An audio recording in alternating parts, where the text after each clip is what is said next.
और मिश्रित, जिसमें देखे थे कि जो बड़े बड़े कैपिटलिस्ट थे जिसके पास ज्यादा पूंजी था वो लोग पूंजीवादी अर्थव्यवस्था को अपनाए थे, है ना। पूंजीवादी मतलब सब काम कौन करेगा? जिसके पास पैसा है। यहां पर कोई भी सरकारी कार्य नहीं होगा, सरकार पर निर्भरता नहीं रहती है और सरकार भी इसमें हस्तक्षेप नहीं करते हैं, ठीक है। मतलब प्राइवेट कंपनी ज्यादा होगा। दूसरा देखे थे समाजवादी अर्थव्यवस्था। इसमें देखे थे क्या कि जितनी भी जो भी संसाधन होंगे सरकार का, उस पर सरकार का ही, मतलब देश में जितनी संसाधन है सब पर अधिकार किसका? सरकार। प्राइवेट कंपनी होगा यहाँ पे? नहीं, सरकार ही सब कुछ काम करेगी समाजवादी में। और एक व्यवस्था था मिश्रित। तो मिश्रित, ये भारत जब आजाद हुआ तो अब दोनों खींच रहा था कि मेरे इधर आइए, इसने कहा कि हम न्यूट्रल रहेंगे, किधरों नहीं जाएंगे, ठीक है। और इन्होंने एक अलग व्यवस्था निकाली जिसको कहते हैं मिश्रित, मतलब पूंजीवादी और समाजवादी दोनों का मिश्रण था। अब देखो ये जो समाजवादी देख रहे हैं, समाजवादी अर्थव्यवस्था, इसके प्रणेता कौन? ये कहां से आया? तो इसके जो प्रणेता है, मतलब इसका जो शुरुआत किया गया कहां से? रूस से, ठीक है। और यहां से जो आर्थिक योजना भी देख रहे हैं, नियोजन, फाइनेंशियल प्लान, यह भी शुरू होगा कहां से?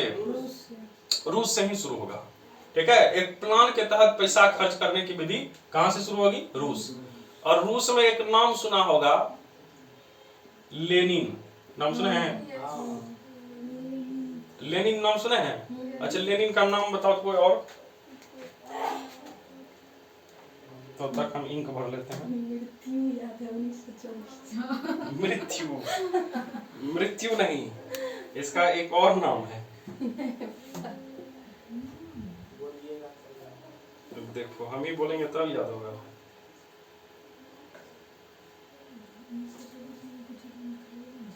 वर्ल्ड वाला नहीं देखें, वर्ल्ड ले,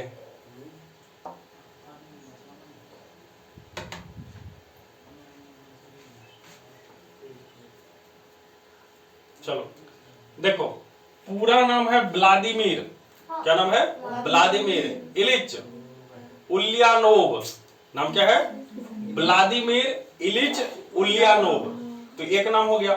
दूसरा, इनको शॉर्ट में हम लोग किस नाम से जानते हैं? लेनिन के नाम से जानते हैं, ठीक है। और ये जो लेनिन है ये रूस में बहुत अच्छे कार्य किए, ठीक है, इसलिए इनको रूस का जनक भी कहा जाता है, साम्राज्यवाद का जनक भी कहा जाता है, ठीक है। और समाजवादी विचारधारा को इन्होंने बढ़ाने में बहुत महत्वपूर्ण भूमिका निभाई। एक पार्टी का नाम सुना होगा, बोल्शेविक क्रांति, बोल्शेविक दल, नाम सुने हैं? तो ये बोल्शेविक दल के को एकत्रित करने वाले प्रमुख क्रांतिकारी नेता थे कौन? लेनिन, ठीक है। और इस समाजवाद के विकास में समाजवादी विचारधारा या फाइनेंशियल प्लान में इनका प्रमुख योगदान रहा, ठीक है। और चूंकि ये किससे रिलेटेड है? रूस से। और रूस में सर्वप्रथम इन्होंने एक बात कही थी, अभी फाइनेंशियल प्लान कुछ नहीं आएगा, अभी इन्होंने सिर्फ कहा था कि देश को चलाने के लिए एक नीति लाइए, जिसको क्या कहे? आर्थिक नीति, है ना, फाइनेंशियल पॉलिसी लाया जाए। और ये कब कहा था? तो 1921 ईस्वी में, है ना। कब? 1921। इनका मृत्यु कब होगा? 1924। तो मरने से 3 साल पहले इन्होंने एक वक्तव्य दिया कि क्या होना चाहिए देश में? क्या होना चाहिए? आर्थिक नीति होनी चाहिए और इसके तहत सरकार को काम करना चाहिए। तो पहली बार कहेगा आर्थिक नीति की चर्चा किसने की? लेनिन ने की। कब की? 1921। जब इनकी मृत्यु हो जाएगी 24 में, तो इनके बाद, लेनिन के बाद एक प्रमुख बनते हैं रूस में 1928 में। कब? 1928 में। और उनका नाम था स्टालिन।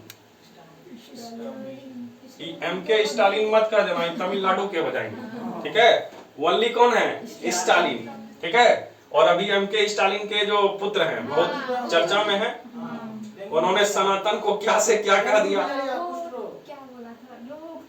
हाँ, वो कहा कि एकदम भयानक रोग है, डेंगू है, इसका उन्मूलन कर दीजिए।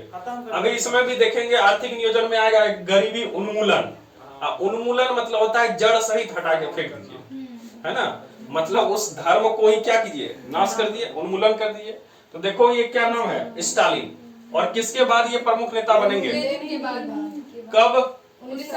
और 1928 में ये जो स्टालिन थे, इन्होंने जिक्र किया किसका? आर्थिक नियोजन का। देखो पहले आर्थिक नीति आई, उसके बाद रूस में आया आर्थिक नियोजन। तो कहेगा आर्थिक नियोजन की पहली बार चर्चा किसने की? स्टालिन ने। स्टालिन, ठीक है, नियोजन है ना। लेकिन कहेगा आर्थिक नीति की चर्चा किसने की? तो लेनिन ने की। बताओ ये दोनों चीज क्लियर है। अब यहां ध्यान दीजिएगा, इसके बाद जब ये सब चलेगा, यहां ध्यान दो, क्या दिख रहा है?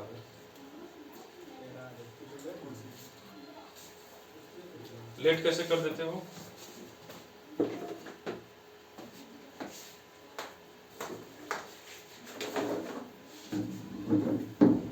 बताओ क्लियर। कहेगा लेनिन किस पार्टी से रिलेटेड थे? बोल्शेविक दल, ठीक है। और इनके द्वारा क्रांति भी की गई थी, बोल्शेविक क्रांति। इनका कहना था कि सभी जितने भी संसाधन होते हैं देश में, उस पर जनता का अधिकार होता है, ठीक है। और यही लेके चला था हिटलर भी, और यही विचारधारा लेके चली थी कौन? कार्ल मार्क्स, नाम सुना है ना। और इन्होंने एक स्टेटमेंट दिया था, दुनिया के सभी मजदूर क्या हो जाओ? एक हो जाओ। मतलब जितने अमीर लोग हैं उसके घर पे कब्जा कर लो। ये इन्हीं का कहना है। किनका? Karl Marx. तो ये सभी साम्यवादी विचारधारा से प्रेरित थे। लेनिन हो गया, स्टालिन हो गया, कार्ल मार्क्स हो गया, हिटलर हो गया, ये सभी। मतलब क्लियर है। और किसके द्वारा आर्थिक नियोजन की चर्चा पहली बार कब किया गया? क्लियर है। अब इसके बाद आगे जैसे चलेंगे तो 29-30 डेट तुम लोग पढ़ता होगा ग्रेजुएशन में या इंटर में, सभी पढ़ के आए हैं। अगर जिसका 8 होगा तो इसको जो है रिलेट कर पाओगे कि 1929-30 में आर्थिक मंदी आई थी, विश्वव्यापी आर्थिक मंदी। समझते हो? पैसे का किल्लत हो जाना। पूरे विश्व में जो है 29-30 में आर्थिक मंदी आई। यहां तक कि जो अमेरिका जो अभी पावरफुल बना हुआ है, उसका भी रीढ़ क्या हो गया? टूट गया, है ना। उसकी भी स्थिति चरमरा गई। लेकिन जो रूस था, इसको कोई प्रभाव नहीं हुआ। किस पर? आर्थिक मंदी। आर्थिक मंदी मतलब होता है पैसा का भाव सीधे गिर जाना, अकाल एक प्रकार से समझ सकते हो। तो पूरे विश्व में ऐसी स्थिति आई थी कब? 1930 में। और 30 में तो ऐसी भयंकर स्थिति आ गई कि जितना भी बचा कुचा था देश, सबका स्थिति अर्थव्यवस्था में क्या हुआ? गड़बड़ हो गया, सबका कमर टूट गया है। लेकिन ये जो रूस है एकदम चिघार रहा है, इसको कोई टेंशन ही नहीं था। क्यों नहीं था? क्योंकि इसने क्या बनाई थी? आर्थिक नियोजन, ये प्लान बनाकर काम कर रहा था, ठीक है। इसलिए जब अमेरिका देखा कि रूस एकदम ठीक है, क्या बात है जी, मेरा तो हालत खराब हो गया, तो इसने, अमेरिका ने भी इस रूस के आर्थिक नियोजन को अपना लिया। कब अपनाया? तो 30 के बाद। अब भारत क्या अभी आजाद हुआ है? नहीं। भारत ये सब देख रहा। और आजाद होगा कब? 1947। लेकिन 47 के पहले ही, चूंकि देखो 30 में देखा, सब देखा कि देशव्यापी मंदी आया, और मंदी में कौन ठीक रहा जी? जो साम्यवादी विचारधारा का है, समाजवादी, ठीक है, और जो आर्थिक नियोजन प्लान के आधार पर चल रहा है। तो भारत के मन में भी होगा कि हम भी जब आजाद होंगे तो ये सब लागू करेंगे अपने देश में, ठीक है। और ये प्लान पहले से चालू हो गया। और 1934 की बात कर रहे हैं, कब की? 1934। और 1934 में एक इंजीनियर थे, नाम जानते हो? एम विश्वेश्वरैया, नाम सुने हैं? कहां के थे विश्वेश्वरैया? कहां के थे? छत्तीसगढ़, दक्षिण भारत के। अच्छा, वो तो हम भी जान रहे हैं कि भारत के ही होंगे, ठीक है। वो कर्नाटक के रहने वाले थे। कहां के थे? कर्नाटक। देखो थे इंजीनियर, क्या थे? लेकिन एक बहुत अच्छा राजनीतिक भी थे, ठीक है, और अर्थशास्त्री भी थे, एकदम पढ़े लिखे व्यक्ति थे। और उन्होंने इस अर्थव्यवस्था के क्षेत्र में एक ऐसा यहाँ पे नियम दिया जो अभी तक हम लोग पढ़ रहे हैं। कारण क्या है? क्योंकि ये सभी चीजें मर्मज्ञ हैं, और चूंकि कर्नाटक में जन्मे हैं, और इन्हीं के जन्म दिवस पर जो है अभियंता दिवस मनाया जाता है। अभियंता दिवस समझते हो? अभियंता मतलब इंजीनियर रे, है ना। इंजीनियर दिवस इन्हीं के जन्म दिवस पर, है ना। और ध्यान दीजिएगा, इनका पूरा नाम कोई बता दो तो जी, विश्वेश्वरैया का।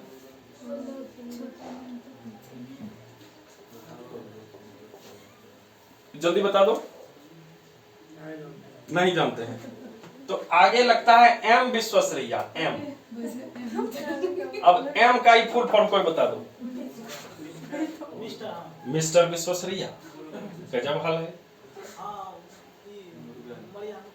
मुरुगन, तो बहुत साउथ का फिल्म देखता है क्या? वहां के जो देवी देवता है उनको मुरुगन कहा जाता है ना, दक्षिण भारत में। देखो ये एम है मोक्ष गुंडम, नाम क्या है? मोक्ष, ये दोनों को चेक कर लो, क्या नाम है? मोक्ष गुंडम विश्वेश्वरैया। यही जो है एक बार भाषण बोलने के लिए आया था नाम राहुल गांधी का, यही नाम नहीं बोल पाए थे 2-3 बार, है ना, राहुल गांधी। अगर इनका नाम सर्च करके और राहुल गांधी लिख देना तो भाषण आ जाएगा पूरा, सुन लीजिएगा, ठीक है। एक जगह इनका एक चल रहा था प्रोग्राम, उन्हीं में गए थे कर्नाटक और वहीं संबोधित कर रहे थे और यही बोलने के लिए कहा गया था, मतलब पेपर में था लिखा हुआ। तो याद रखिएगा इनका पूरा नाम क्या है? मोक्ष गुंडम, एम विश्वेश्वरैया कहा जाता है, मतलब मोक्ष गुंडम विश्वेश्वरैया, ठीक है।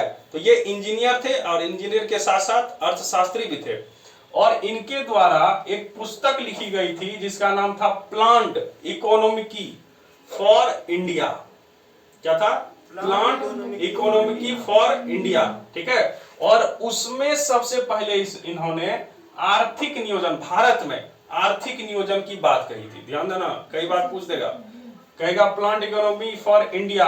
पुस्तक के रचनाकार कौन है? इन्होंने कब इस पुस्तक में भारत के आर्थिक नियोजन के बारे में जानकारी दी? 1934। तो ये प्रक्रिया शुरू हुआ। फिर 1938 ईस्वी में, 1938 ईस्वी में जो अपने पंडित जवाहरलाल नेहरू थे, उन्होंने भारत में कहा कि इसको लागू किया जाए। किसको? आर्थिक नियोजन को, ठीक है। अब ये प्रोसेस लगातार चालू होगा। फिर देखते देखते 1944, ये डेट याद रखना, अगर याद नहीं भी रहता है तो 34 तो याद रखना। उसके बाद एक डेट है 1944, और 1944 में एक व्यक्ति है, नाम तुम लोग जानते होंगे, 44-45 के आसपास है, M.N. रॉय, नाम सुना है? BN नहीं, M.N. रॉय, ठीक है। और उन्होंने एक योजना दी थी जिसका नाम था जन योजना। नाम क्या था? जन योजना। और ये जन योजना किससे रिलेटेड था? वो भी आर्थिक नियोजन से रिलेटेड था। तो कभी भी आएगा कि जन योजना किसने दिया था? जन मतलब नहीं समझता है, जन मतलब लोग, लोगों के लिए एक योजना होनी चाहिए, ठीक है। तो ये किसने दिया? M.N. रॉय। और ये कब दिया? 44 के बाद 1900 जब आएंगे 45 में, तो इस समय एक व्यक्ति है जिसका नाम है जयप्रकाश नारायण। नाम तो सुना होगा, है ना। और जयप्रकाश नारायण ने एक दिया था जिसका नाम है सर्वोदय। ये सब किससे रिलेटेड है? आर्थिक नियोजन से ही। कहेगा सर्वोदय योजना का जो है प्रारंभ किसने किया? जयप्रकाश नारायण, ठीक है। और सर्वोदय का अर्थ क्या होता है? सभी का उदय हो, मतलब जितने गरीब हैं उनका भी क्या हो? उदय हो। तो सर्वोदय योजना। लेकिन कहेगा सर्वोदय शब्द का पहला प्रयोग किसने किया? तो फिर सुनो, सर्वोदय योजना है, सर्वोदय शब्द महात्मा गांधी, M. गांधी हैं। तो सर्वोदय शब्द के जो पहली बार प्रयोग करता है वो कौन है? महात्मा गांधी। लेकिन सर्वोदय शब्द किसने दिया? तो महात्मा गांधी। लेकिन सर्वोदय योजना अगर पूछ देगा तो जन योजना M.N. रॉय। कहेगा पहली बार आर्थिक नीति की चर्चा किसने की थी? लेनिन ने। कब की थी? 1921। और 1928 में आर्थिक नियोजन की व्यवस्था किसने की? कहेगा देशव्यापी आर्थिक मंदी 29-30, ठीक है। और इसके बाद अमेरिका भी किस प्लान को माना? ठीक है। अब देखो, भारत आजाद होगा कब? 47। और आजाद होने के बाद, है ना, 15 मार्च कब?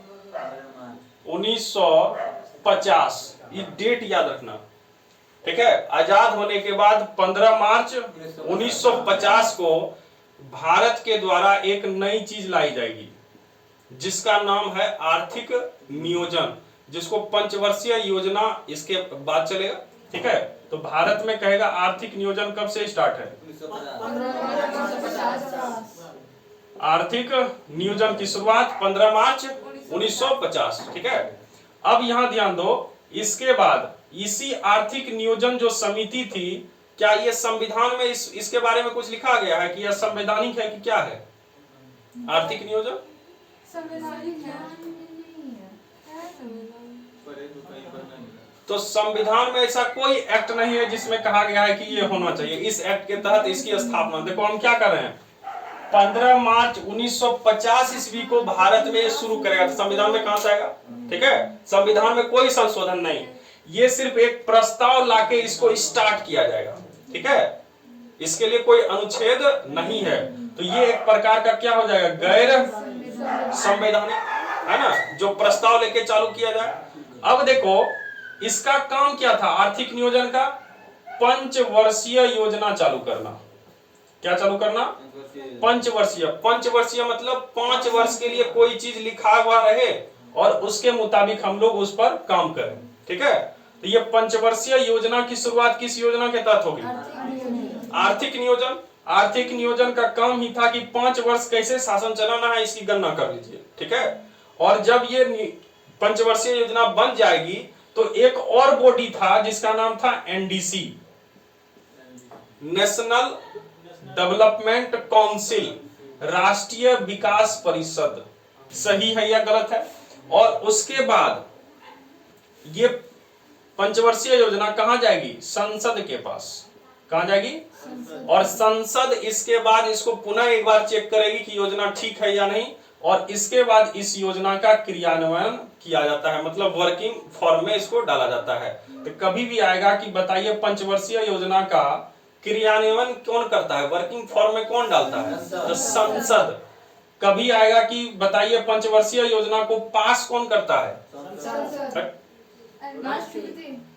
पहले तो यहां चला ना एनडीसी, एनडीसी पास करेगा तब ना संसद में आएगा। ठीक है, और एनडीसी का मतलब नेशनल डेवलपमेंट काउंसिल, राष्ट्रीय विकास परिषद। बताओ इतनी जानकारी क्लियर? कहेगा ये आर्थिक नियोजन कैसी संस्था थी? गैर संवैधानिक। ठीक है, इसका काम क्या रहता है? ओनली विचार कीजिए किस प्रकार से 5 साल के लिए सरकार चलेगी, कैसे किस मद में कितना खर्च करना है। बताओ क्लियर है? ठीक, अब देखो जैसे सरकार स्टार्ट करेगी शुरू से पंचवर्षीय योजना, वैसे तो चलेगा, लेकिन देखेंगे जब मोदी जी आएंगे या कोई भी, जैसे देखो ये शुरू करने वाला होगा कौन? कांग्रेस। कौन शुरू करेगा? कांग्रेस। जो पंचवर्षीय योजना है शुरू करेगा कांग्रेस, लेकिन बीच में अगर कोई दूसरे पार्टी की सरकार बनती है तो वो इसको क्या करेगा? रोक के अपना नया योजना चालू कर देता है। ठीक है, तो बीच बीच में देखेंगे ये जो पंचवर्षीय योजना जो 5 साल के लिए चलेगी वो बीच बीच में स्टॉप भी होगा। क्लियर है? तो अब हम लोग ये 5 वर्षीय योजना जो 5 साल के लिए चलती है, अब वही हम लोग देखेंगे। फैन ऑन कर दो वहां का भी, ठंडा लग रहा है, इधर का कर दो, ठंडा कहाँ लग रहा है? बताओ क्लियर है? चलिए, विश्वेश्वरैया का पूरा नाम रहे मोक्ष गुंडम। इनका जन्म कहाँ हुआ था? देखो कर्नाटक में हुआ था। इनको एक उपाधि और मिला है, कर्नाटक का भागीरथ। भागीरथ नाम सुने हैं? भागीरथ कौन था? शिव जी का भाग। देखो ऐसी पौराणिक कथा है कि पृथ्वी पर भागीरथ के द्वारा ही गंगा को लाया गया। ठीक है, हाँ, साधु थे तो भागीरथ को, सॉरी गंगा का पर्यायवाची शब्द एक भागीरथ हुई है। ठीक है, तो उसी प्रकार से कावेरी नदी का पानी नीचे तक फैलाने वाले थे कौन? भगीरथ, विश्वेश्वरैया, है ना। इनके प्रयास से उन क्षेत्रों में पानी की जो किल्लत थी, समस्या थी, दूर किया गया। इसलिए उनको जो है कर्नाटक का भगीरथ कहा जाता है। किनको? विश्वेश्वरैया। तो ये सब याद रखना। इनके बारे में एक कहानी भी एकदम प्रचलित है। कहानी जानते हो? जानते हो? अरे कहानी जानते हो? नहीं। इतना टॉप लेवल का इंजीनियर था। आज का इंजीनियर तो कुछ नहीं है, है ना। उस समय के इंजीनियर, चूंकि ये ब्रिटिश काल के इंजीनियर है ना, ट्रेन में बैठ के बेचारा जा रहे थे वो, ठीक है, और अंग्रेज भी बैठा हुआ था। अब अंग्रेज के सामने में क्या सीट पे बैठेगा, है ना, वो नीचे एकदम बैठे हुए थे। देख के सब लोग हंस रहा था, कैसा व्यक्ति है, अभी परिचय नहीं दे रहा कि हम क्या है। लेकिन जब ट्रेन चल रही है तो कुछ दूरी चलने के बाद वो जो है टीटी बाबू को बुलाते हैं और कहते हैं ट्रेन रोकिए। कहा कैसा पागल है, बीच में बैठा है, यहाँ भी स्टेशन भी नहीं, कैसे रोक देंगे। कहा नहीं, ट्रेन रोकिए नहीं तो एक्सीडेंट हो जाएगी। अब वहां पे अंग्रेज सभी बैठे थे, सब आश्चर्यचकित, पगला गया है, कोई कुछ बात कर रहा है, कोई कुछ कर रहा है। लेकिन ये इमरजेंसी जो है चेन पुलिंग किए, सब लोग उतरा। कुछ दूर आगे जाके पटरी देखते हैं तो पटरी क्या था, बीच से ब्रेक था, टूटा हुआ था। अब सब देख के आश्चर्यचकित है कि इसको इतना दूर में कैसे पता चल गया, है ना। उसके बाद ये अपना परिचय दिए कि हम इंजीनियर हैं, ऐसे ऐसे हैं, ठीक है। और इन्होंने बताया कि ये जो पटरी चल रही थी इसका साउंड कुछ अलग सुनाई दे रहा था, जिसके कारण हम पकड़ लिए कि क्या है, आगे टूटा हुआ है, कहीं गैप है। देख रहा है, इतना हाई लेवल का इंजीनियर थे। और आज के इंजीनियर बनाने के बाद भी पुल टूट जाता है, ठीक है। इन्होंने देखो क्या किया, बताओ क्लियर है। चलो, तो आज के और उस समय के जो है पढ़ाई में तुम समझ सकते हो कितना गैपिंग था। अब देखो आ गया जी पंचवर्षीय योजना, कितने साल के लिए चलेगा, 5 साल के लिए चलेगा। और जब भी पंचवर्षीय योजना स्टार्ट होगी, तुमको बताए थे भारत का वित्तीय वर्ष क्या होता है, 1 अप्रैल से 31 मार्च। तो जो भी पंचवर्षीय योजना स्टार्ट होगा वो 1 अप्रैल से स्टार्ट होगा, कब तक के लिए, 31 मार्च तक, ठीक है। तो बार बार सबमिट डेट नहीं लिखा हुआ है, इसलिए एक बार बता दिए। और पहली जो पंचवर्षीय योजना स्टार्ट हुई थी, कब हुई थी, 1951, चूंकि 5 साल के लिए है ना, तो 51 से 56 तक चलेगा। और 51 में जब स्टार्ट होगा तो डेट कब था, 1 अप्रैल, और जब समाप्त होगा तो 31 मार्च। क्लियर हो गया। अब इसमें क्या होगा, 5 साल सरकार कैसे काम करेगी, इसी का ब्यौरा होगा। और जब ये पंचवर्षीय योजना लाया गया तो इस समय प्रधानमंत्री अपने कौन थे, प्रथम प्रधानमंत्री। एक चीज और ध्यान देना, अभी जो तुमको बताए थे आर्थिक नियोजन या पंचवर्षीय योजना या एनडीसी बताए थे ना, उसमें उसके एक तो हेड भी होंगे। हेड मतलब अध्यक्ष, क्या होंगे, अध्यक्ष योजना आयोग के। तो वो जो योजना आयोग है उसके जो हेड होते हैं, अध्यक्ष होते हैं, वो पदेन कौन होते हैं, प्रधानमंत्री। जो प्रधानमंत्री होगा वही योजना आयोग का क्या हो जाएगा, अध्यक्ष। और योजना आयोग प्लस एनडीसी, ये दोनों के सेम टू सेम वही अध्यक्ष हो जाते हैं, ठीक है। इसमें अलग से अध्यक्ष चुनने की आवश्यकता नहीं होती है। उसके बाद इसके जो उपाध्यक्ष होंगे एनडीसी में, इसमें उपाध्यक्ष कोई नहीं होते हैं। लेकिन योजना आयोग जो आर्थिक नियोजन वाला था उसमें एक उपाध्यक्ष होते हैं, ठीक है, उपाध्यक्ष की नियुक्ति होती है। तो याद रखिएगा, अगर कभी पूछ देगा कि बताइए योजना आयोग के अध्यक्ष कौन होते हैं, प्रधानमंत्री, ठीक है। उपाध्यक्ष होंगे, उसकी नियुक्ति होगी, ठीक। एनडीसी के अध्यक्ष कौन होंगे, प्रधानमंत्री होंगे, इसमें उपाध्यक्ष नहीं होते। बताओ, इतना जानकारी क्लियर है ना। इसलिए देखिए, जो प्रथम पंचवर्षीय योजना शुरू होगी तो इसमें भी अध्यक्ष कौन होंगे, प्रधानमंत्री। और इस समय प्रधानमंत्री कौन थे, तो कभी भी अगर क्वेश्चन पूछ देगा कि बताइए योजना आयोग के अध्यक्ष कौन थे, प्रथम जवाहरलाल नेहरू। और इस समय उपाध्यक्ष कौन था, ध्यान दीजिएगा, बोले एक अलग होंगे, ठीक ना। तो उपाध्यक्ष इस समय थे गुलजारी लाल नंदा। नाम क्या है, गुलजारी लाल नंदा, ठीक है, नाम याद रखना। प्रथम योजना आयोग के अध्यक्ष तो प्रधानमंत्री हो गए पंडित जवाहरलाल नेहरू, लेकिन उपाध्यक्ष पूछेगा तो गुलजारी लाल। अब देखो, तुमको बताए जब मोदी सरकार आए तो इस योजना आयोग के जगह पर पंचवर्षीय योजना को हटा दिए और क्या लाए, नीति आयोग, ठीक है। तो जब इसको हटाए तो कोई अंतिम पंचवर्षीय योजना होगी, है ना। तो अंतिम पंचवर्षीय योजना में योजना आयोग के अंतिम अध्यक्ष कौन थे, जल्दी बताओ।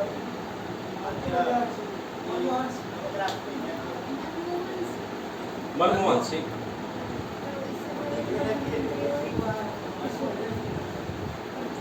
योजना आयोग के अंतिम अध्यक्ष कौन थे?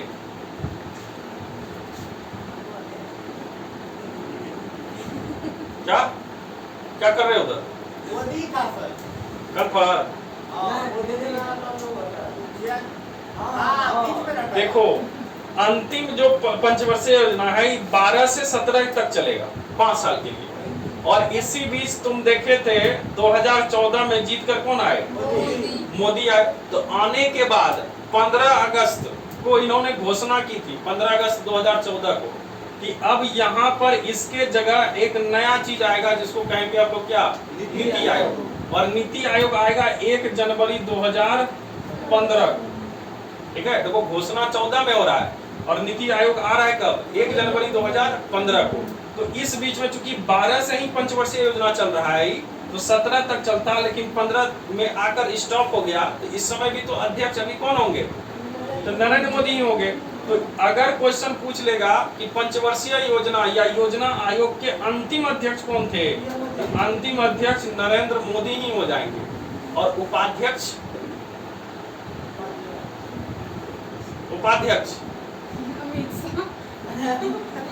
अमित शाह, जेपी नड्डा। वाह जी। तो उसका नाम है मोंटेक सिंह आहलूवालिया। नाम क्या है? मोंटेक सिंह आहलूवालिया। याद रखना। कौन जी? अध्यक्ष कौन हो गए? हाँ, मतलब क्या? आलू उबाल लिया, आलू उबाल लिया। ठीक है, तो याद रखिएगा योजना आयोग के प्रथम अध्यक्ष कौन हो गए? और उपाध्यक्ष पुजारी। अंतिम के नरेंद्र मोदी और उपाध्यक्ष मोंटेक सिंह आहलूवालिया। ठीक है, तो अंतिम एनडीसी के भी अध्यक्ष कौन हो जाएंगे? है ना? चलो अब ध्यान दो इधर, अब जल्दी से इधर बढ़ेंगे क्योंकि आज इसको समाप्त करना है। ठीक है, ध्यान दो, इसमें कुछ नहीं है, एकदम खाली किसमें कितना क्या हुआ वो सब कंक्लूजन खाली देखेंगे। देखो प्रथम कब से चलेगा? 51 से 56 और 1 अप्रैल से लेकर, क्लियर है? इस समय प्रथम प्रधानमंत्री के समय नहीं चलेगा। और सबसे पहले चूंकि जब हम लोग आजाद हुए थे तो बताए थे भूखमरी खूब गया, खाने का नहीं था। तो जब पंचवर्षीय योजना चलेगी तो बताओ सबसे पहले किस पर बल दिया जाएगा? कृषि। अनाज हो जाए, पहले खाएंगे पिएंगे तब न सर उड़ ढकेंगे। खाना है ही नहीं, सर ढक लिए तो क्या दिक्कत है? मर ही जाओगे, फिर भूख से मर जाओगे। तो सबसे बढ़िया क्या है? कृषि को पहले प्राथमिकता दी गई। किस पंचवर्षीय योजना में? पहली पंचवर्षीय योजना। तो कृषि पर बल दिया जाएगा। और कृषि पर जब बल देंगे तो कृषि करने के लिए चाहिए क्या? सिंचाई। नहीं चाहिए? मान लो बीज ला लिए हैं, खेत भी है, सब कुछ है, पानी है ही नहीं, पटवन हो ही नहीं रहा है, कहां से होगा? हो पाएगा क्या? तो देखो इस समय पहली पंचवर्षीय योजना में एक नदी घाटी परियोजना का शिलान्यास किया गया और उसका नाम क्या था? दामोदर नदी घाटी परियोजना। याद करो, तुमको नदी घाटी परियोजना भी पढ़ाए थे। नदी घाटी परियोजना है क्या है? बांध बांधे, अब बांध बांध के जल को स्टोर किए और छोटी छोटी कियारी से निकाल दिए, जहां जहां खेत है उधर से क्रॉस करवा देंगे और उससे क्या होगा? पानी निरंतर आएगा, सिंचाई हो जाएगी। तो जब खेत को सिंचाई मिल गया, पानी मिल गया तो फसल अच्छा होगा कि नहीं? तो अगर क्वेश्चन कह देगा कि बताइए भारत की पहली नदी घाटी परियोजना कौन सी थी? किस नदी पर? तो नामे है दामोदर नदी घाटी, दामोदर नदी पर। और ये जो दामोदर नदी देख रहे हो ये बहुत खतरनाक नदी है, इसको बंगाल का शोक कहते हैं। कहाँ का शोक? तो कहा गया कि इस पर बांध भी बांध देंगे तो बाढ़ से बच जाएगा बंगाल और हमको इधर सिंचाई का लाभ भी मिल जाएगा। ठीक है, तो सबसे पहले किस नदी पर बांधा गया? और ये जो थे ये पंडित जवाहरलाल नेहरू के प्रयास से हुआ। ये गए थे अमेरिका। कहाँ गए थे? अमेरिका। और अमेरिका में देखा कि बहुत अच्छा फसल होता है, पूछा कि कैसे करते हो? तो वहां पे एक नदी है टेनेंसी, नाम क्या है? और वहां पर भी ऐसे बांध बना के काम किया गया था। तो इन्होंने कहा यही मॉडल हम कहाँ अपनाएंगे? भारत में। और यहाँ पता किया तो किस पर बांध बांध दिए? दामोदर नदी पर। दामोदर नदी घाटी परियोजना कहेगा किससे प्रेरित होकर? अमेरिका के टेनेंसी नदी घाटी परियोजना से प्रेरित होकर यह किया गया। बताओ कहानी क्लियर? ठीक। दूसरा देखो भाखड़ा नांगल डैम, ये सब 5 पंचवर्षीय योजना में ही किया जाएगा 5 साल में, लेकिन सबसे पहले कौन सा? क्लियर। उसके बाद देखो हीराकुंड बांध, हीराकुंड बताए थे सबसे लंबी बांध, सबसे लंबे, और भारत का सबसे ऊंचा बांध टिहरी बांध, टिहरी बांध, ठीक है। और टिहरी बांध किस नदी पर? भागीरथी और भिलांगना। बिहार एसआई मेंस में क्वेश्चन पूछा था, बहुत लपेटे में आ गया है, इसलिए ध्यान से रखना याद ही सब। आगे बढ़े, चलिए। अब देखो ये सब परियोजना किस काल में? प्रथम पंचवर्षीय योजना। और ये भी पूछा जाता है कि ये किस मॉडल पे आधारित था। तो इस समय एक अर्थशास्त्री है, नाम है एचडी। एचडी मतलब है हेराल्ड डोमर। नाम क्या है? हेराल्ड डोमर, ठीक है। और इन्होंने ही मॉडल दिया था कि पहले पंचवर्षीय योजना में क्या क्या करना है और कैसे करना है। तो कभी भी आएगा प्रथम पंचवर्षीय योजना का मॉडल किसने तैयार किया? हेराल्ड डोमर, ठीक है, याद रहेगा। तो याद रखना कि अगर मूवी देखने गए हैं पहली बार तो कैसा मूवी देखेंगे? एचडी। फूल छोड़ो, कैसा देखोगे? एचडी। तो एकदम पहली से हो गया प्रथम, एचडी से हो गया हेराल्ड डोमर। बताओ क्लियर है? ये सब लक्ष्य से याद रखना है तो ठीक, नहीं तो कोई दिक्कत नहीं, इतना इंपॉर्टेंट नहीं। बताओ क्लियर है? ठीक। अगला देखिए, कहेगा प्रथम पंचवर्षीय योजना किस पर निर्भर था? कृषि। इसके द्वारा कौन सी परियोजना? दामोदर नदी घाटी परियोजना, भाखड़ा नांगल हीराकुंड बांध, ये सब पर बल दिया गया। क्लियर है? चलो अगला देखो द्वितीय। तो देखे थे पहला कब से कब तक? 56। तो दूसरा 56 से लेकर 61। ये भी शुरू होगा कब से? 1 अप्रैल से 31 मार्च। क्लियर है? और दूसरा में जब हम लोग खाना पीना खा लिए, अब कहे कि रहने के लिए घर चाहिए, और घर चाहिए तो इसके लिए छड़ चाहिए। छड़, अरे सीमेंट चाहिए, छड़ चाहिए। अच्छा, छड़ सीमेंट गिट्टी कहाँ से आएगा? तो बड़ा बड़ा उद्योग लगाइए। तो भारी उद्योग, तो पहले खाना, उसके बाद है ना, एक देखता होगा रोटी, कपड़ा और मकान, है ना, मूलभूत आवश्यकता। तो खा लिए, अब रहने के लिए छत चाहिए, तो इसके लिए भारी उद्योग लगाओ, ताकि क्या होगा? हाँ, छत हो। और इसमें छड़ का प्रयोग करेंगे तो बहुत बड़ा बड़ा यहाँ देखेंगे स्टील कंपनी सब स्थापित होगा। और ये जो मॉडल था पीसी महालनोबिस, किसके आधार पर? पीसी महालनोबिस। अभी ये नाम कुछ समय पहले भी सुना था, कहाँ सुना था? सुबह में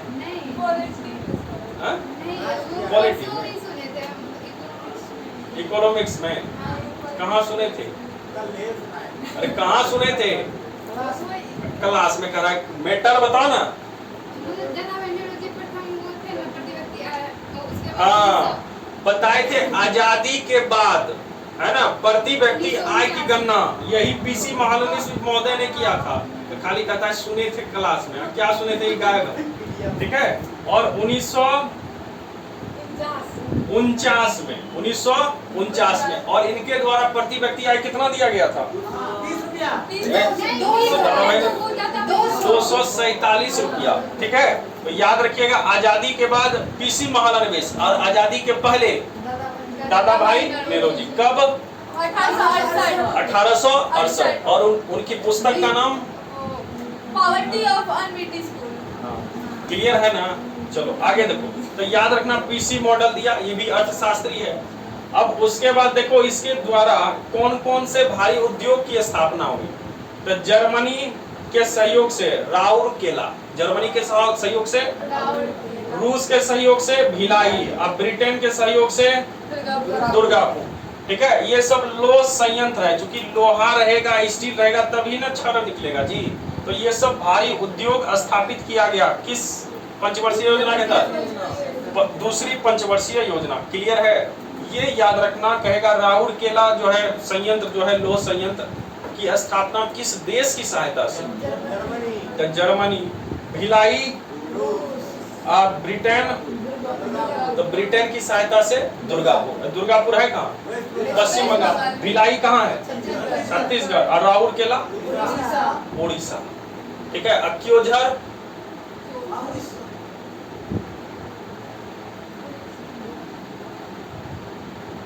मयूरभंज ठीक है, चलिए तो याद रखिएगा एक चीज यहाँ ध्यान दो, देखो भीरू राज, क्या याद रखेंगे? भीरू राज, भी से क्या है? भिलाई, रू से भीरू, रू से क्या होगा? राउर केला, रू से ना रे, रा से राउर केला, और जो से जर्मनी। क्लियर है? अब बचा इधर, तो याद रखिएगा, और बहुत अच्छा है दुबे। अब कौन दुबे? तो दुबे एक मरा भी था यूपी में, ठीक है, डाकू था विकास दुबे।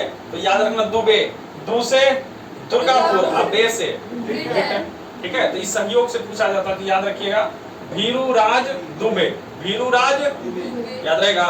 भी से भिलाई, रू से रा से राउर केला, जो से जर्मनी, और दू से दुर्गापुर, अब बे से ब्रिटेन, ठीक है। तो भीरू राज दुबे, कहानी क्लियर। और ये सब कैसा संयंत्र था? लो इस्पात, आयरन स्टील संयंत्र है, ठीक है। चलिए आगे बढ़ते हैं।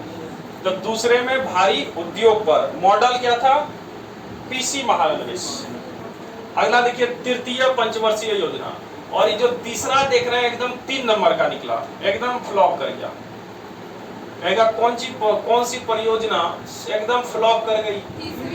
तो तीसरी परियोजना। तो याद रखेंगे तीसरा 3 नंबर का चलेगा, कहते हैं ना एकदम 3 नंबर काम कर रहे हो, तो तीसरा एकदम 3 नंबर क्यों गया? देखो इसका जो फेज है कब से कब तक? 61 से 66, और इस बीच तुमको पता होगा 62 65 युद्ध हुआ, और इसी बीच देखे थे कि 64 में नेहरू की भी मृत्यु, और नेहरू के बाद बने कौन थे? लाल बहादुर शास्त्री। और लाल बहादुर शास्त्री जब बने तो 65 में यहाँ देखे भारत पाकिस्तान युद्ध, 62 में तो पहले नेहरू के काल में ही भारत चीन युद्ध हुआ था, और 65 के बाद जब 64 में मृत्यु हुई तो 65 में इधर देखे भारत पाकिस्तान युद्ध, और 66 में जब ये बने कौन? लाल बहादुर शास्त्री, तो उसी समय 66 में ही इनकी मृत्यु हो जाती है, लाल बहादुर शास्त्री की। तो एक साल में देख रहे हैं, एक साल के अंतराल में कितने प्रधानमंत्री चले गए? दो चले गए। तो अब लॉस तो देश को बहुत ज्यादा हुआ, और जब लॉस होगा तो क्या पंचवर्षीय योजना ठीक ठाक चलेगा? तो इसलिए कहते हैं ये क्या हो गया? फ्लॉप हो गया, क्योंकि लगातार दो युद्ध हो गया, 62 और 65। एक प्रधानमंत्री 64 में मर गए, दूसरे 66 में मरे। कहाँ थे? पाकिस्तान में क्या बिरयानी खाने गए थे?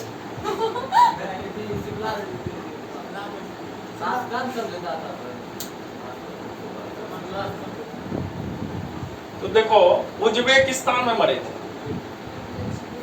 उज्बेकिस्तान, और उज्बेकिस्तान की राजधानी है ताशकंद, ठीक है। वहीं पे समझौता करने गए थे, क्योंकि इस 65 में ऐसा हाल था भारत का कि भारत अंदर तक खदेड़ दिया था, है ना, लाहौर तक पहुंच गए थे। तो वहां से पाकिस्तान के जो थे अयूब खान, वो कहा कि नहीं सहमति हो जाइए, नहीं तो लाहौर तक कब्जा हो जाएगा। और यहाँ से लाल बहादुर शास्त्री, और इधर से लाल बहादुर नहीं, एकदम गधे है क्या जी? सुनो, सिंटू का प्रभाव, अच्छा उसका जो है फिल इन द ब्लैंक कर रहा है, ठीक है। तो ध्यान दीजिएगा, इधर से चूंकि इस समय रसिया किसका साथ देता था? भारत का। और रसिया के पास पाकिस्तान फोन लगाए तो कहा रसिया हम समझौता कर देते हैं। और इस उज्बेकिस्तान जो देख रहा है किसका प्रांत था? पहले रसिया का हुआ करता था, USSR का, है ना, अभी ना विखंडित होकर अलग हो गया। तो ये प्रभाव था रसिया का इसके ऊपर। तो रसिया कहा कि आके न्यूट्रल जगह पे मिलिए, और दोनों मिले कहाँ पे? उज्बेकिस्तान की राजधानी ताशकंद, और यहाँ पे एक समझौता चलेगा। और इसी ताशकंद में समझौता होने के बाद रात में अब किस कारण से लाल बहादुर शास्त्री की मृत्यु हो गई, अभी तक वो राज ही बना हुआ है ना, राज ही बना हुआ है, अभी तक कोई फाइल खुला नहीं है, ठीक है। अगर पोस्टमार्टम होके सब क्लियर रहता तो हम भी बताते ना कैसे मर गई, नहीं बताते, बताओ क्लियर है ना। हाँ, तो अभी तक राज बना हुआ है, और यहीं पे मृत्यु कब हो गई थी? 66 में। तो एक साल में देख रहे हैं कि 1 साल 2 साल के दरमियान में बहुत सारा यहाँ पे कंडेम हो गया। इसलिए इसलिए तीसरे को क्या कहे, एकदम 3 नंबर का ये पंचवर्षीय योजना बहुत फ्लॉप। कब से कब तक चलेगा? क्लियर। और ये जब फ्लॉप होगा तो फ्लॉप होने के बाद, चूंकि ये काल के बाद देखते हैं कि बहुत सारा यहाँ पे परिवर्तन भी किया गया, और इसके बाद सरकार जो आएगी वो संभली नहीं, और 3 साल के लिए यहाँ पे योजना अवकाश दे दी कि अभी तुरंत अभी बहुत कंडम हुआ है, पैसा खर्च हुआ है, 2 युद्ध हुआ, युद्ध में क्या होता है, पैसे की भी क्षति होती है ना। इसलिए इसके बाद जो पंचवर्षीय योजना आएगा उसको 3 साल के लिए स्टॉप दिया गया, ठीक है। और उस समय को हम लोग योजना अवकाश कहते हैं। क्या कहते हैं? योजना अवकाश, मतलब योजना अभी छुट्टी पे गया, हॉलीडे। अवकाश मतलब क्या होता है? ये जो पंचवर्षीय योजना थी लगातार चल रही थी, अभी कहाँ चले गया? अवकाश पे चले गया है, छुट्टी पे दिया गया है ना। तो इस समय कुछ तो कुछ आएगा। तो 5 साल के लिए नहीं आकर ये वार्षिक योजना इस समय चलाई गई। कैसी योजना? वार्षिक योजना चलाई गई थी, ठीक है। तो याद रखिएगा, किसके बाद वार्षिक योजना? और 66 के बाद चलेगा, तो 66 से लेकर 71 तक, 69 तक ना चलेगा, 3 वर्ष का चलेगा। कितने वर्ष का? 3 वर्ष का चला ये वार्षिक योजना, और इसी को कहते हैं हम लोग योजना अवकाश। तो कहेगा कितने साल के लिए योजना अवकाश हुआ प्रथम बार? 3 साल के लिए। कब से कब तक? बताओ, क्लियर है? ठीक। अब इसमें कुछ कुछ देख लो। देखो, ये तीसरा जो परियोजना था किस मॉडल पे था? चक्रवर्ती मॉडल पे था, और इसमें दोनों को लेकर चला गया था, कृषि और उद्योग। देखो, पहली पंचवर्षीय योजना किस पर बल दिया गया? दूसरा भारी उद्योग, और तीसरा में दोनों लेकर चले, ठीक है। लेकिन एकदम क्या हो गया? फ्लॉप हो गया। इसमें जितना विकास दर रखे थे उससे भी क्या हो गया? कम ही हो गया। ये सब काम हो गया, ठीक है। चलिए, एक चीज याद रखना, यहाँ रूस के सहयोग से देख रहे हैं बोकारो, है ना, लो इस्पात। बोकारो तुम लोग के बगल में ही है, ठीक है। अब बोकारो तुम लोग एग्जाम देने भी कभी कभी चले जाते हो, ठीक है, तो याद रखिएगा। चलो आगे देखिए, तो यही योजना अवकाश आ गया 66 से लेकर 69 तक। क्यों आया? क्लियर है? ठीक। अब 69 के बाद फिर शुरू होगा, क्योंकि अब सरकार मजबूत हो गई फिर से। अब 69 के बाद फिर 5 साल के लिए, कब तक? 5 साल के लिए 74 तक चलेगा। अभी 74 तक चलेगा। कौन सी पंचवर्षीय योजना? चौथी। और इसके जो मॉडल थे वो किस पर आधारित था? गॉडगिल। ये भी अर्थशास्त्री थे, है ना। गॉडगिल नाम क्या है? गॉडगिल मॉडल, ठीक है। और इस समय प्रधानमंत्री कौन? इंदिरा गांधी का राज स्टार्ट हो गया, और इस समय राष्ट्रीय आय, रोजगार वृद्धि दर पर बल दिया गया था। इसमें क्या दिया गया था कि भारत की जो राष्ट्रीय आय, और राष्ट्रीय आय की गणना किस पर होती है?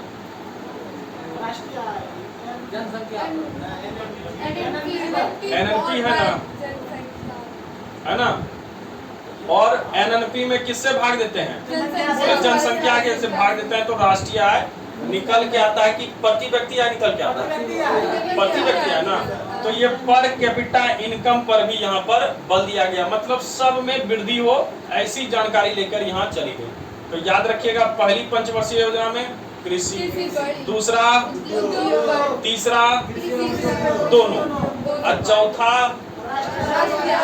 देश को किस प्रकार से आगे बढ़ाया, कहा कि अब भोजन भी मिल गया, घर भी मिल गया, तो अब देश को लेके चल गए, ठीक है। अब देखो यहाँ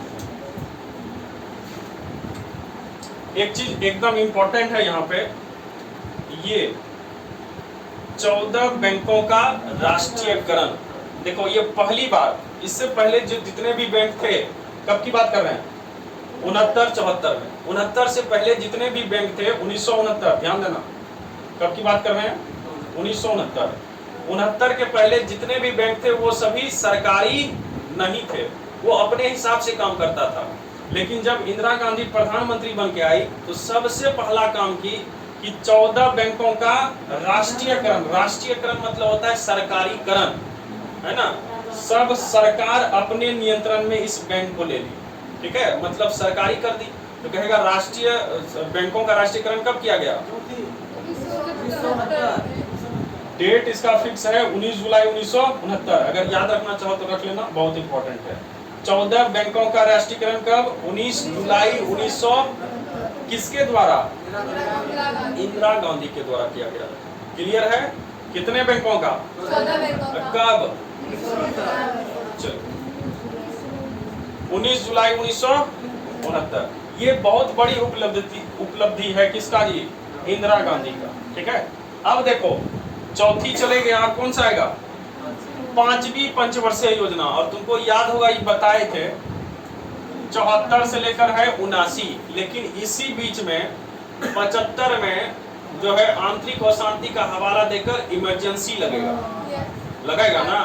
और लगने के बाद देखे थे लोगों में भारी असंतोष, और जब लोगों में भारी असंतोष आएगा तो चुनाव जो अगला टर्म होगा उस चुनाव में इंदिरा गांधी को बहुमत नहीं मिलता है। अब बहुमत जब नहीं मिलेगा तो दूसरी सरकार आएगी, है ना। और पहली बार यहाँ पर गठबंधन की सरकार बनती है कब? 1977 में। और जब सरकार यहाँ चुन के आया दूसरा सरकार, और सरकार जब यहाँ बनेगा तो तुमको बताए थे जब सरकार चेंज होगा तो अपना पॉलिसी भी चेंज करेगा, है ना।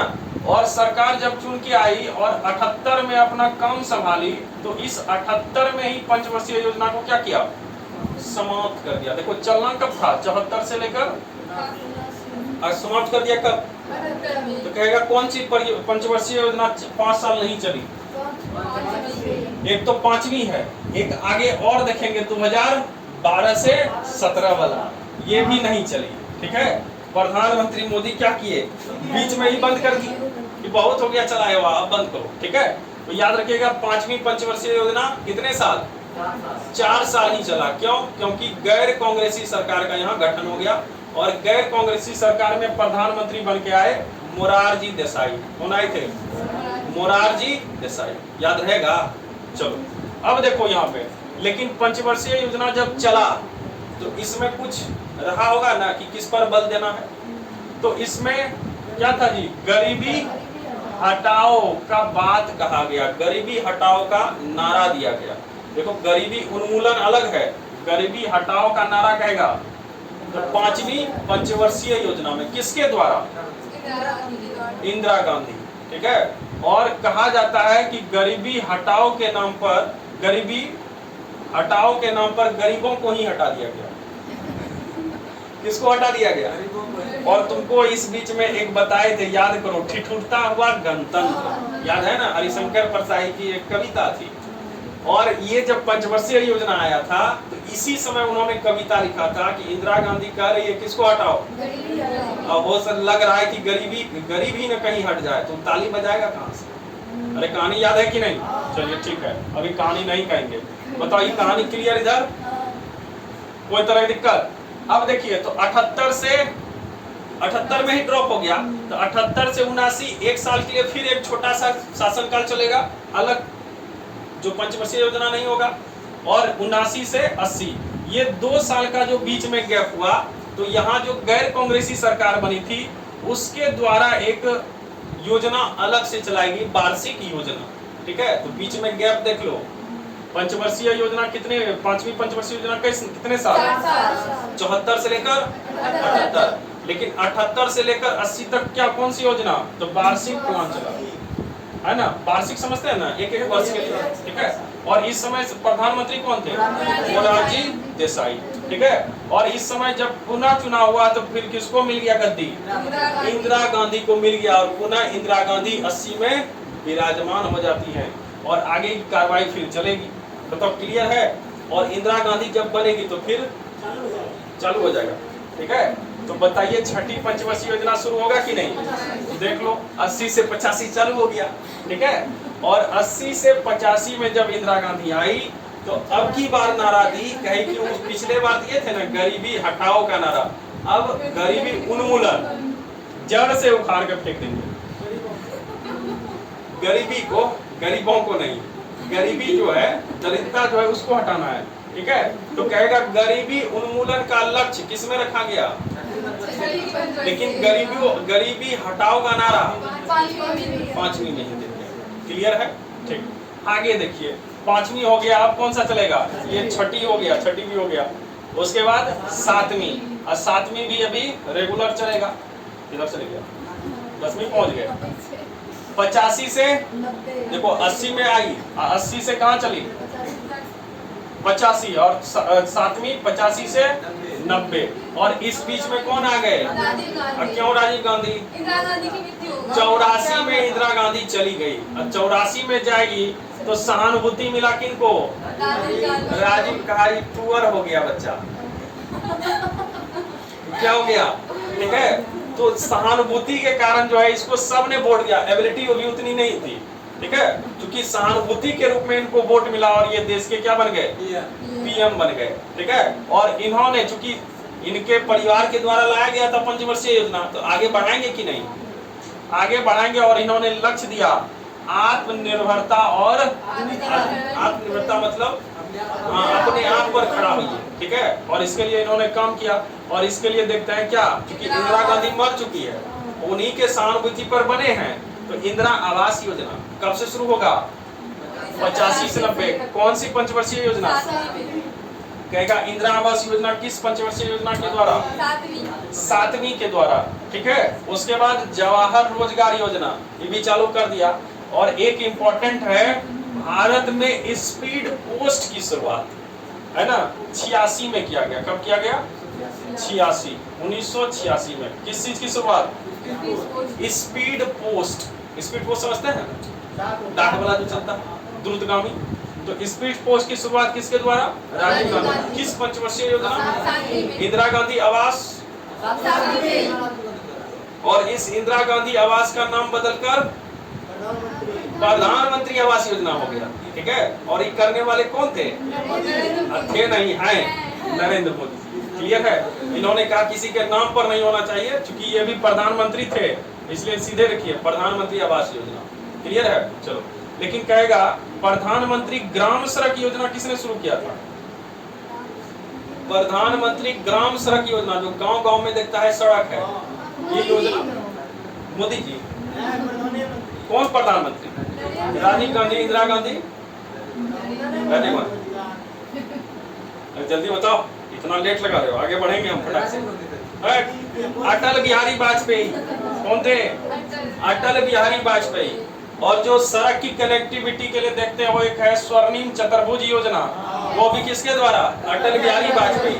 तो सड़क में ज्यादा काम किए थे अटल बिहारी वाजपेयी, सड़क पर बैठ के नहीं, सड़क के लिए, ठीक है। चलिए अब आगे बढ़िए, बताओ क्लियर है जी? एक चीज और ध्यान रखना, ये सेबी, सेबी नाम सुना है? एसबीआई नहीं, SEBI, stock exchange. Stock exchange का नाम सुना है? अरे जहां पे शेयर बाजार मार्केट जो चलता है ना, तो उसका जो कंट्रोल होता है सेबी के पास, ठीक है। और इस सेबी का मुख्यालय कहाँ है?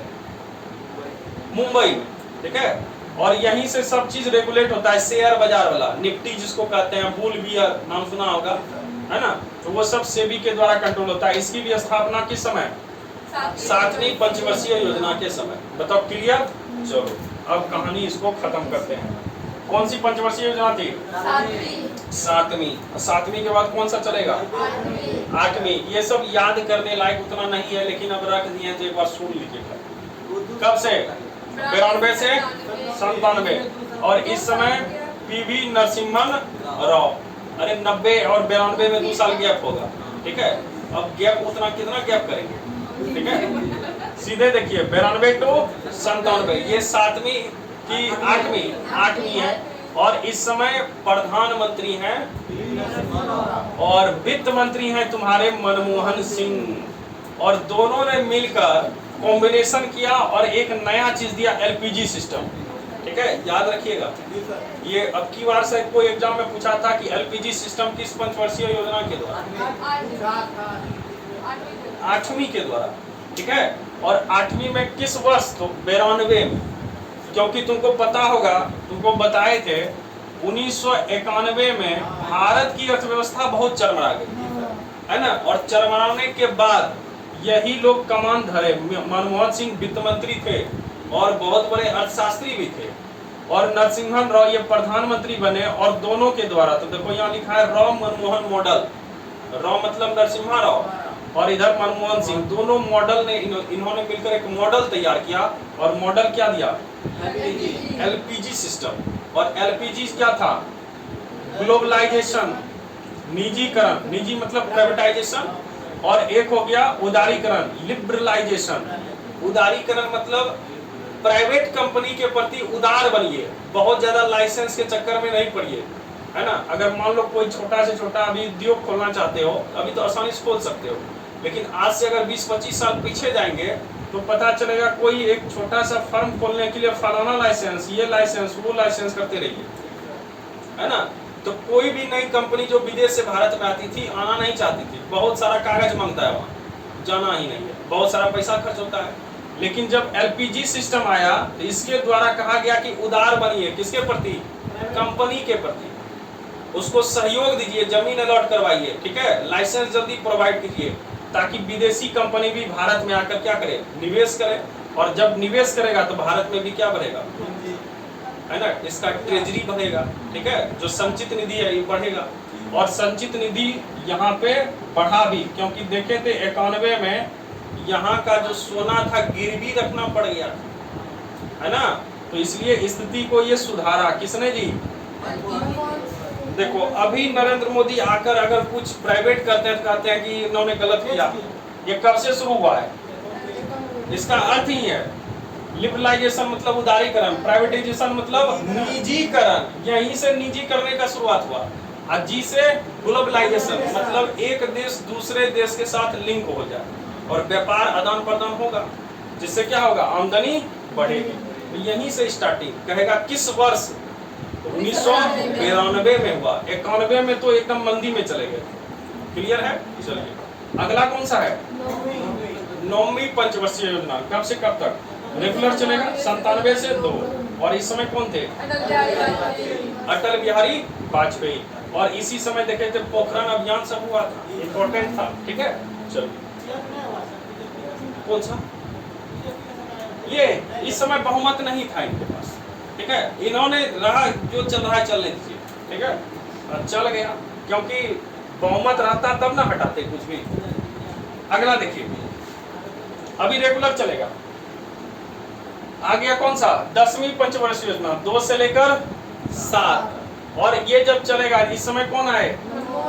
मनमोहन सिंह आ गए जी। अब मनमोहन सिंह इसमें क्या रखे थे? सामाजिक न्याय और आर्थिक विकास। ये सब कभी कुछ नहीं पूछता है, इसलिए ये सब याद ही नहीं मत रखो। जो जो इम्पोर्टेंट बताए। तीसरा क्या था? 3 नंबर का पहली बार योजना अवकाश कब लाया गया था? 66 से 69। क्लियर है? चलिए। और इंदिरा गांधी की मृत्यु कब हो गई? 84 में। इसके बाद कौन बने?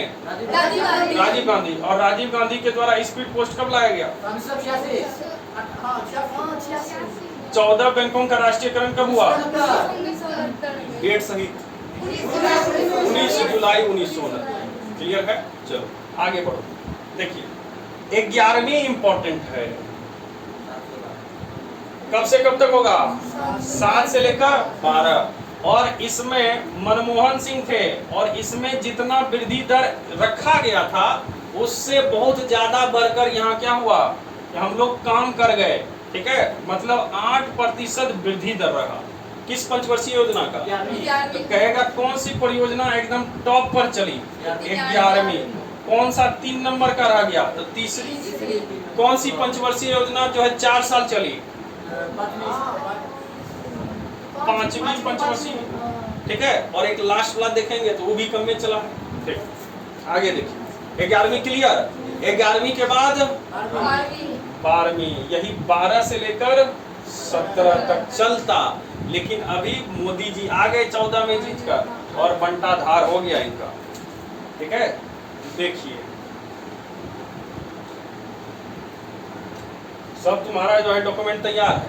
आज हम यही कि एक पहले लिख ही देते हैं, क्योंकि टाइप करने में बहुत टाइम लग रहा था हमको। कहीं जो लिखा है इसी को डाल देते हैं। देखो 12वीं पंचवर्षीय योजना 12 से लेकर 17। इस समय प्रधानमंत्री मनमोहन सिंह ही रहेंगे, है ना। लेकिन ये 12 से 17 टपने देंगे? मोदी जी आए और इसको 14 में ही क्या करेंगे? घोषणा कर दिए कि अब जो है, कब घोषणा किए थे? 15 अगस्त। कहां से घोषणा किए थे? आवास से, कार्यालय से, दिल्ली से, लाल किला से। अरे 15 अगस्त है, मतलब ये झंडा फहरा रहे हैं, तो लाल किले से घोषणा किए 15 अगस्त 2000 और अगले ही साल 1 जनवरी 2015 को नया चीज आ गया जिसका नाम था नीति आयोग। तो देखो ये 12वीं पंचवर्षीय योजना कितने साल चला जी? 2 साल। और कौन सी पंचवर्षीय योजना 4 साल? और कौन 3 नंबर का? लेकिन वृद्धि दर किसमें सर्वाधिक रही? कितना प्रतिशत? लगभग 8 कहना है कि दशमलव में दी जाएगा। 8.76% था, लगभग 9% था। ठीक है, तो याद रखो ना 8%। ठीक है, उतना हिसाब गाड़ी इधर नहीं होता। खाली इसमें पूछेगा कौन सी पंचवर्षीय योजना का वृद्धि दर सर्वाधिक था? 11वीं। क्लियर है? चलो अब हम लोग थोड़ा सा देख लेंगे कौन सा नीति आयोग। जल्दी बता दो, ये पंचवर्षीय योजना का अंतिम उपाध्यक्ष कौन था जी? अभी तुरंत बताए।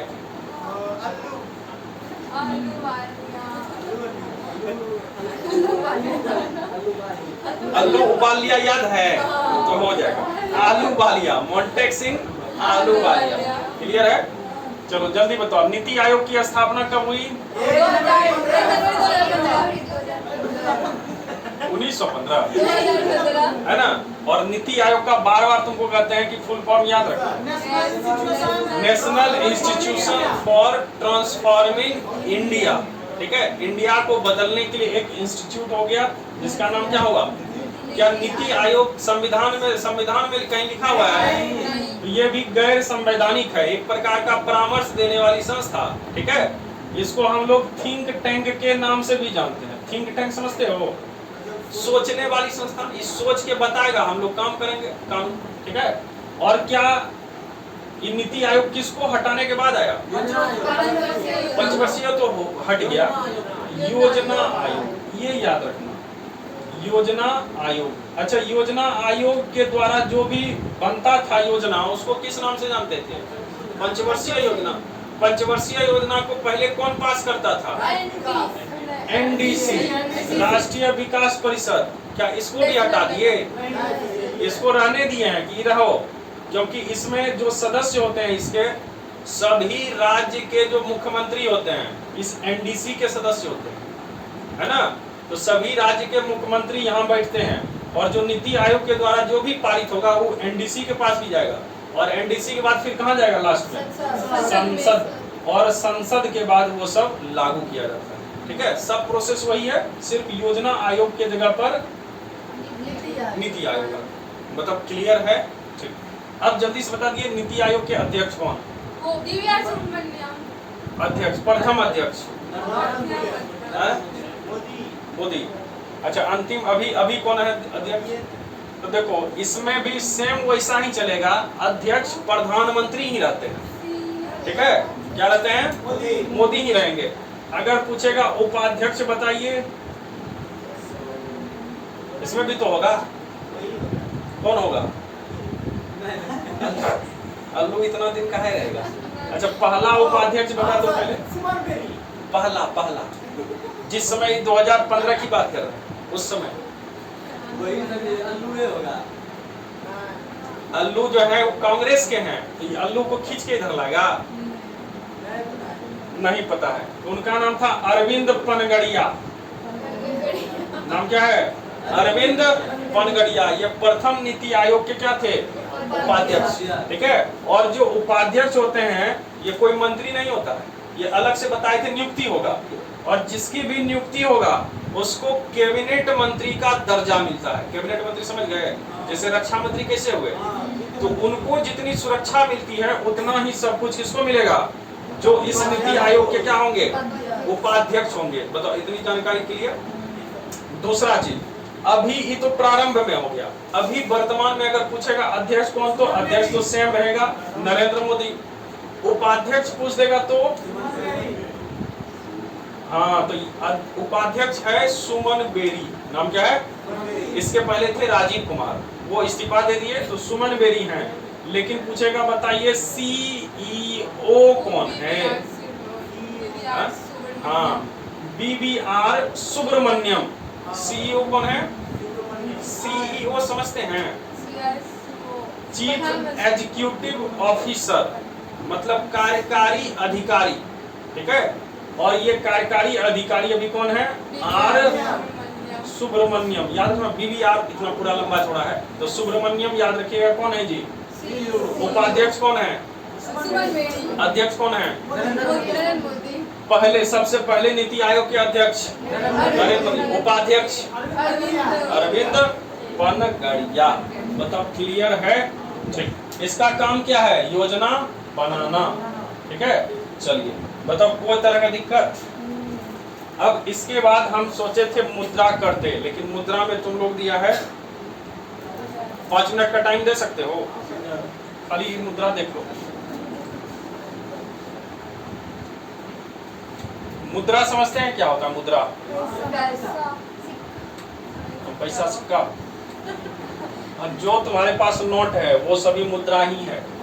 जो तुम्हारे पास संपत्ति है वो भी क्या है? मुद्रा ही है। जो तुम्हारे पास चेक के रूप में है वो भी क्या है? मुद्रा ही है। बात समझ रहे हैं? जो तुम्हारे पास सोना चांदी है वो भी मुद्रा का ही एक रूप है।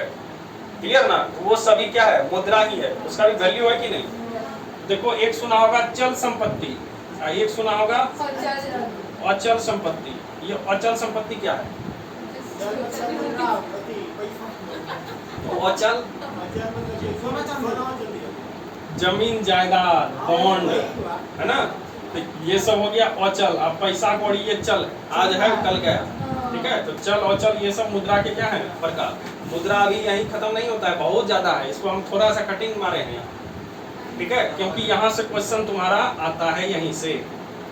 देखो, मुद्रा को हम लोग 4 भाग में डिवाइड करते हैं। कितने भाग में? बस। M बना मुद्रा, 1 2 3 4 हो गया।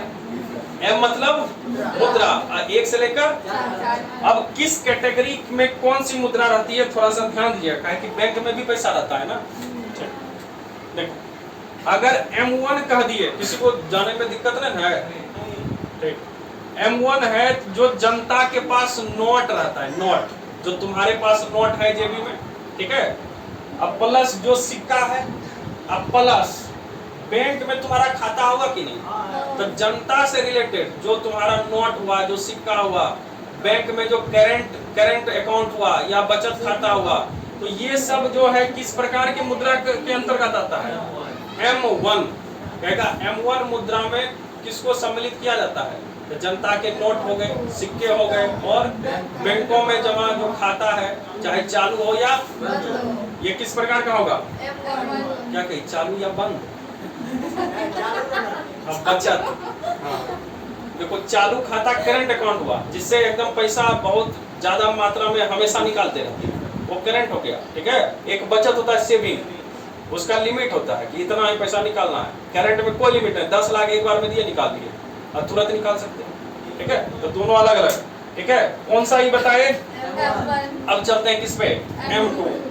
M2 जो है, इसमें देखो क्या क्या है। तो M1 ये जनता वाला सब जोड़ दिए, ठीक है।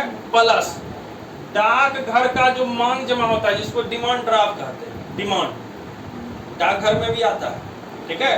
तो डाकघर की मुद्रा, अब प्लस क्या? M1। इस सब को जोड़ देंगे तो क्या हो जाएगा? M2 निकल जाएगा, ठीक है। तो याद रखना, घर में रहते हैं, पहले तो घर में रहेंगे फर्स्ट नंबर, और घर में रहते हैं तो तुम्हारा पैसा और प्लस तुम्हारे बैंक का पैसा, दोनों जोड़ दिए। दूसरा, घर के बगले में होता है पोस्ट ऑफिस, तो दूसरा में गए M2 में जो घर वाला पैसा था, अब पोस्ट ऑफिस बगल वाला, दोनों को जोड़ दिए। अब चलिए कहाँ पे? तीसरा में M1 तो जनता रहेगा ही, ठीक है। अब प्लस बैंक का सावधि और आवर्ती जमा खाता, ये सब ब्याज में बनाया होगा कि सावधि, छमाही दर, आवर्ती दर नहीं बनाया है। अरे साधारण ब्याज, चक्रवृद्धि ब्याज में नहीं देखते हो, ठीक है ना। तो बैंकों का जो सावधि और आवर्ती जमा खाता है, इसको जब M1 में जोड़ देते हैं तो कितना हो जाएगा? देखो, पहले कहाँ थे? घर में। तो घर में अपना पैसा, बैंक में जो जमा है अपना पैसा, दोनों जोड़ दिए। दूसरा, जब घर से बाहर निकले तो पहले एक बैंक मिलेगा, पहले पोस्ट ऑफिस, तो अपना M1 प्लस डाक का पैसा, दोनों जोड़ दिए। अब थोड़ा सा और आगे बढ़ेंगे तो बैंक में जाएंगे, और तीसरा में जाएंगे तो एक तो अपना पैसा और बैंक का सावधि और आवर्ती जमा, ये दोनों को जोड़ेंगे तो क्या हो जाएगा M3। अब बचा M4 और ये सबसे बड़ा होगा। M4 में M3, ये टोटल लपेटा में लिया, बैंक प्लस घर, ठीक है, और प्लस डाकघर का जो सावधि जमा होता है उसको भी क्या किए, ऐड कर दिए, और ये किस प्रकार की मुद्रा हो गई, और सबसे ज्यादा इसी में आया जी M3 में, देखिए पूरा आ गया M1 प्लस बैंक में, ठीक है, और प्लस डाकघर भी आ गया, इसलिए विस्तृत मुद्रा के रूप में जाना जाता है किसको, M4 को। डायरेक्ट कई बार पूछा जाता है कि M4 मुद्रा में सम्मिलित है, 4 ऑप्शन दे देगा, निकाल सकते हैं। तो M3 M4 होगा तो एक माइनस कर देना M3 और प्लस डाकघर का सावधि जमा खाता। बताओ क्लियर है। M4 किसमें, M4 हाँ यही लिखा रहता है और कुछ नहीं, मुद्रा को डिनोट करने वाला M1 M2 M3 और M4, ठीक है। M माना मुद्रा, मनी नहीं, ठीक है, M मतलब मुद्रा चलता है, ठीक है। बताओ क्लियर हो गया। पहले घर से निकले तो जनता के पास नोट पैसा ले लिए, इधर बैंक में जो तुम अकाउंट था वो दोनों हो गया। M2 में तो डाकघर पकड़ेंगे, ठीक है, और 3 में जाएंगे तो बैंक का सारथी और आवर्ती, और जब M4 में जाएंगे तो M3 प्लस डाकघर का सावधि जमा खाता, और सबसे विस्तृत मुद्रा होगा कौन, तो M4, क्योंकि इसमें सब चीज लेके लपेटे में ले लिए। बताओ क्लियर है। और सबसे तरल मुद्रा M1 और सबसे कम तरल मुद्रा, तरल क्या है, तरल मतलब जो जल्दी खर्च होने वाला है, तो खर्च होने वाला कौन होगा, ये बैंक वाला की तुम्हारे पास जो है पैसा, नोट। तो यही लिखा है यहाँ पे, सबसे तरल मुद्रा M1 प्रकार का, जो तुम्हारे पास पर्स में है या जो यहाँ है, खुद से जाके निकाल लोगे और कम कर लेते हो। तो सबसे तरल ये है, और सबसे जटिल कौन है, M4। बताओ क्लियर है। मुद्रा कितने प्रकार की, कौन कौन, कहेगा सबसे विस्तृत मुद्रा बृहद M4, कहेगा सबसे ज्यादा तरल मुद्रा M1, और सबसे कम तरल। क्लियर है। और जल्दी बता दो विश्वेश्वरैया कहाँ के रहने वाले थे। अच्छा, उन्होंने एक पुस्तक कब लिखी थी, 1934 में। क्लियर है कि नहीं, ठीक है। और PC महालनोबिस ने अपना प्रति व्यक्ति आय कब दिया था, अभी तुरंत फिर कंप्लीट। PC महालनोबिस के द्वारा प्रति व्यक्ति आय 1949 में। क्लियर है, एकदम याद रखना ये सब। चलिए, तो अगले क्लास में यहाँ से हम लोग आगे बढ़ेंगे, एक क्लास और लगेगा, RBI सब करके फिर हम इसे करेंगे।